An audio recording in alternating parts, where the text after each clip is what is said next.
Police హడావుడి చేస్తారు, నువ్వు వస్తే బాగుంటుంది, మేము 400-500 మంది ధర్నా చేస్తున్నాం ఇక్కడ అని చెప్పారు. తప్పకుండా నేనే వస్తానని చెప్పి రావటం జరిగింది. వచ్చాక వారు చెప్పిన వాటిలో వారు చెప్పింది, మేము 11 అంశాలతో చర్చలకు వెళ్ళాము, డిమాండ్ చేస్తూ రాష్ట్ర వ్యాప్తంగా సమ్మె చేస్తున్నాం. ఈ 11 అంశాలు నిన్న ప్రభుత్వం పిలిచి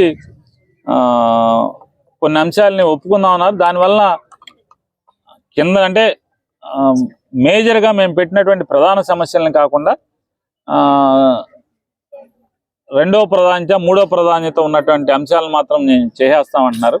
అసలు మేము కూర్చున్నది అంటే మేము ప్రభుత్వాన్ని చర్చలు జరపాలి, మమ్మల్ని పరిష్కారం చేయాల్సింది అన్నది మా జీతం కనీస వేతనం పెంచాలని చెప్పని మేము డిమాండ్. అది దాన్ని పట్టించుకోని చేస్తామంటే అది ధర్మం కాదని చెప్పని మేము మాట్లాడాము మంత్రుల దగ్గర, అధికారుల దగ్గర.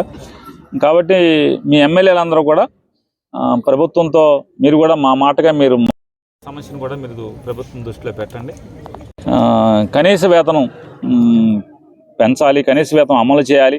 అట్లాగే సుప్రీంకోర్టు తీర్పు 4 రాష్ట్రాల్లో అమలు చేస్తున్నాయి. కర్ణాటక, కేరళ, గుజరాత్, మరొక రాష్ట్రంలో ఎక్కడో 4 రాష్ట్రాల్లో సుప్రీంకోర్టు తీర్పు మేరకు ఇచ్చినటువంటి గ్రాట్యుటీని మన రాష్ట్రంలో కూడా అమలు చేయాలని చెప్పాం. దాన్ని మళ్ళీ కోర్టుకు వెళ్ళమంటున్నారు. మాకు ఆ లీగల్ టెర్మినాలజీ మాకు తెలియట్లేదు. కాబట్టి ఈ సమస్యల్ని జగన్ గారి దృష్టికి ఎమ్మెల్యేలందరూ కొద్దిగా వెళ్ళి చెప్పి సానుకూలంగా పరిష్కారం చేయమని చెప్పని, మేము అడిగేది ధర్మమైన కోరిక అని చెప్పని వాళ్ళు అర్జీని ఇవ్వడం జరిగింది. తప్పకుండా నేను జగన్ గారి దృష్టికి ఈ అంశాలని అలాగే రాష్ట్ర ఈ శాఖ చూస్తున్నటువంటి మంత్రి గారి దగ్గరికి కూడా తప్పకుండా తీసుకెళ్తానని చెప్పాను. ఎవరు చంద్రబాబు నాయుడు అంగన్వాడీ వాళ్ళు సమస్య పరిష్కారం చేస్తాడా?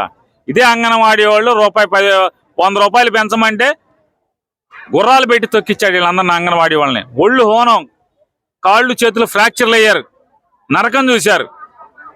చంద్రబాబు నాయుడు అంగన్వాడీ వాళ్ళ పట్ల సానుకూలంగా ఉంటే ఓట్ల కోసం ఇట్లా తప్పుడు మాటలు మాడతారండి. వీళ్ళు ఉన్నప్పుడు ఎప్పుడైనా బాగా చేశారేంటి?